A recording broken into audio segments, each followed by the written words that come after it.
Oh, hey man, Julius Caesar here.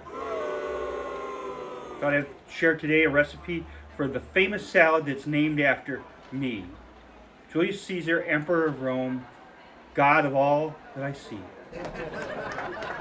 So, to make my salad, which is called appropriately Caesar salad. Repeat after me, Caesar salad.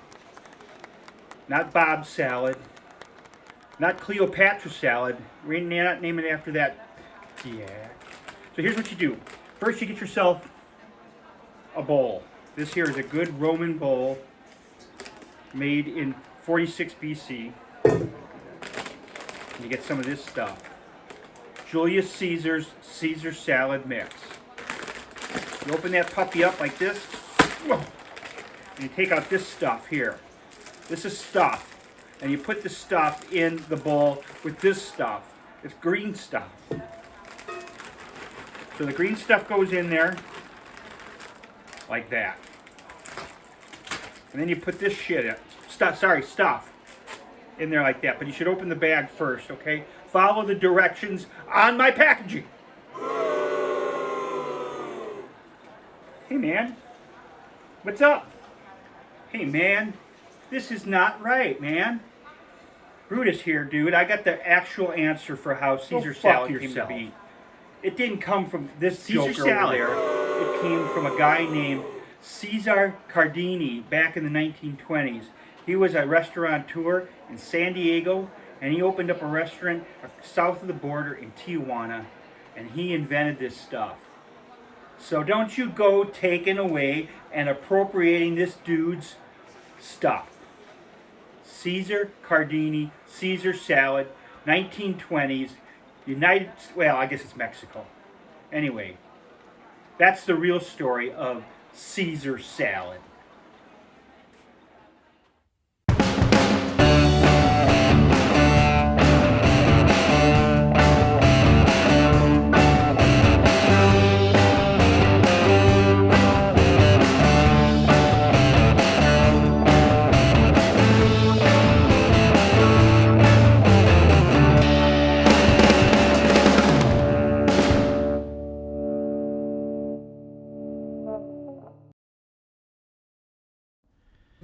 To make a real traditional Caesar salad, you're going to need the following ingredients.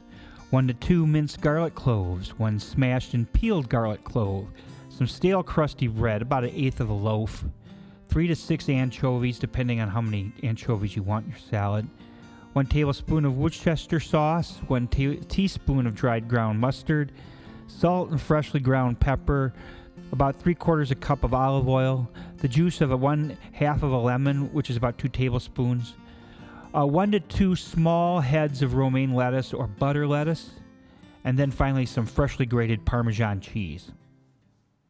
All right, we're gonna start our Caesar salad by making our homemade croutons. I gotta clean this knife off a little bit.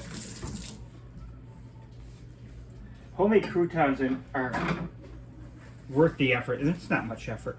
But what you do need to have is to have some older bread that you haven't used in a while. I've got here is an Italian round, a piece of that, and then I've got some of French baguette. And that's what we're going to do now is we're going to take the crust off this. So without cubing it up or anything yet, we're going to try to take the crust off. So we're going to just kind of peeling the crust off with our very good knife skills. Remember, a sharp knife always makes this easier. You leave a little bit of crust on, but mostly the crust is not great on croutons. So now we've got this taken off already. Cut this. We're going to make about 1 inch, maybe a little bit bigger crouton square. So that's about what we're talking about right here.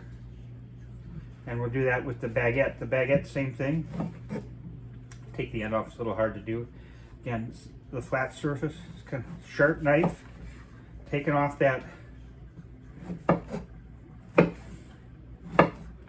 it's not, your baguettes are a little more challenging, there's a lot of round surfaces. Be careful, sharp knives make it easy. Dull knives are dangerous. And like that. Let's chop this up.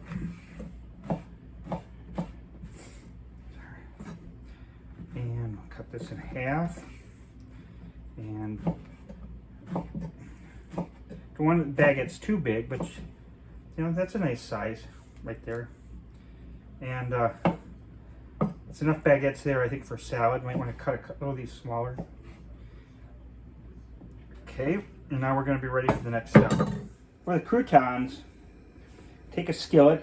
A non-stick skillet works really well. Or a cast iron skillet that has been reasonably well seasoned. Medium high. And let this start to warm. I'm going to add some oil. And I'm going to add probably a little more than a tablespoon of oil. And before it gets too hot, I'm going to put in my cubed bread.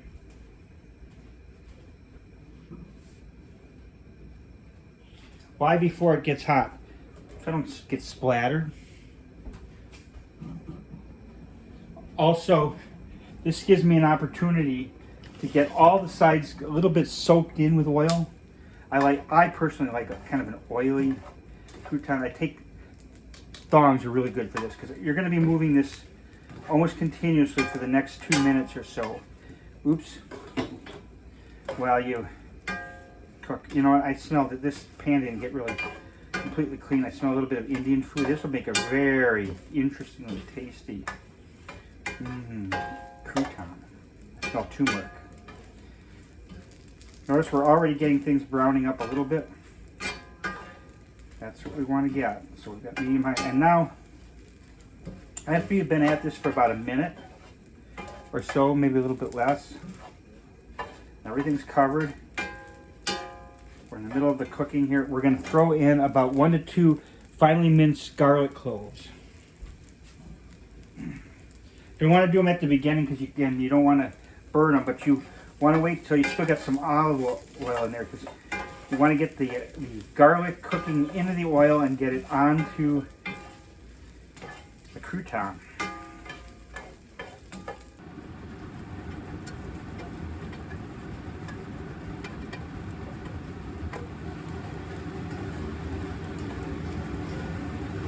Starting to get a really nice toast on here. I think I'm about ready to turn the heat off.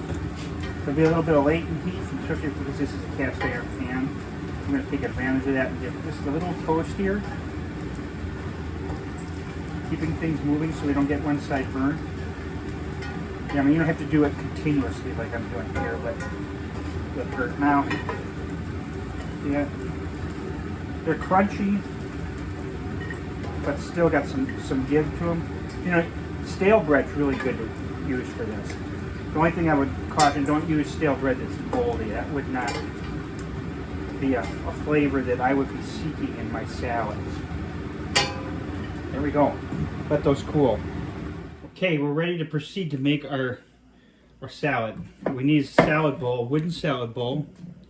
If you don't have a wooden salad bowl, this next step is going to have to be modified. Take a little bit of oil, olive oil, rub it in there, get it into the pores, and I'll show you why. There, and I've got olive oil in here.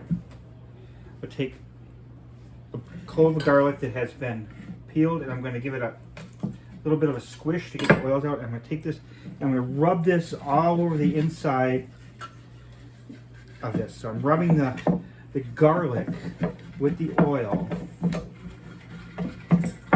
all over the insides of this. This is the traditional way that really good salad gets made. Now that I've got that done, I'm going to be putting in salad dressing ingredients first, and then we're going to put the lettuce in. So the first thing we're going to put in are either anchovy paste or a couple of anchovy fillets. Things are kind of coming out poorly. And this is a matter of taste. Remember, this is a salt additive for the salad. It's pretty important. Take this and I'm going to smush it with my fingers. Get it really kind of pulverized right inside the salad. Cooking is a very tactile thing. Now, I'd say about a teaspoon of Worcestershire sauce, which by the way is also made with anchovies. And now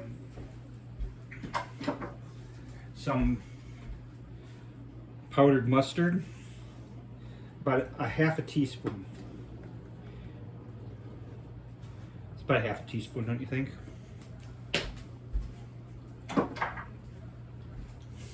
Okay. Now we're going to add a little bit more oil, and we're going to take our hand or something and stir this around. Here, look at that.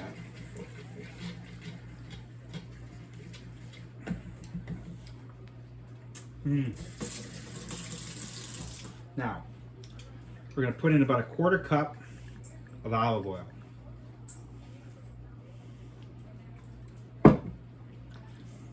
And then we're going to get our lettuce leaves. So the type of lettuce that you're going to use with a Caesar salad, do not use iceberg lettuce. That don't. There's a place for it. This is not that place. The traditional is to use romaine, and I'm going to use a little bit of romaine, but I also have some of this Boston leaf lettuce, which is pretty good. I'm not going to use all of it. I'm going to mix the two together. And you can cut it, but I think the best is if you tear it with your fingers. That's how you get that. So I'm going to put the lettuce right in there. Rip that baby up. So you're thinking about how you're going to put it in your mouth. You don't want it too big. Thing about lettuce, man, salad, once you make it with dressing, it doesn't keep. So don't make more than you can eat. All right, now I'm going to add some romaine lettuce. Take about some of the leaves off here.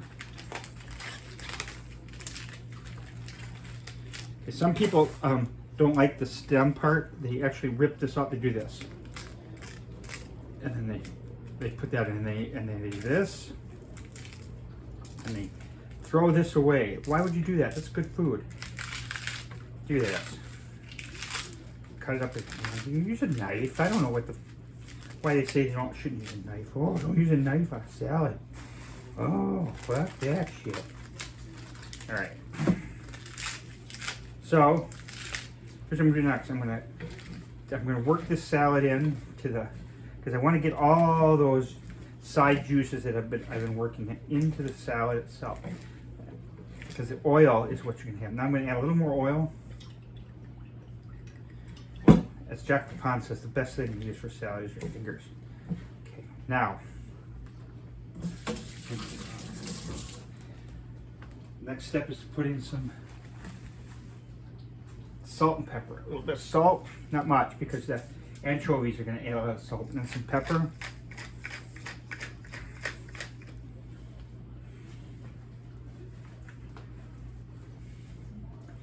All right, salt and pepper. Now we're going to have a lemon. So the juice of about a half of a lemon, or maybe about 2 tablespoons. Fresh lemon is what I always recommend for this. And now, just do it with your hand. There we go. Okay, and a little bit more. I think that I need more of that. You like to get the oil on before you get the acid. Otherwise, it promotes faster wilting of the salad. And now lastly, what we're going to do is we're going to put in some more anchovies. What happened to my anchovies?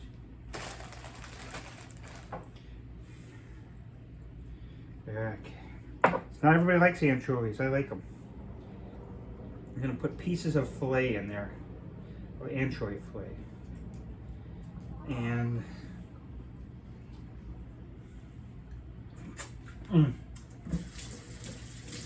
now we got to get the croutons and the cheese, and we're done.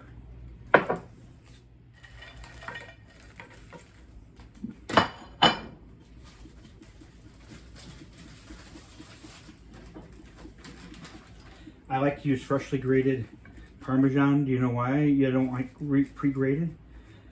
In almost all cases, pre-grated Parmesan has cellulose added to it, basically tree fiber stuff, to keep it from sticking to each other. Otherwise, it'd be a globby mess.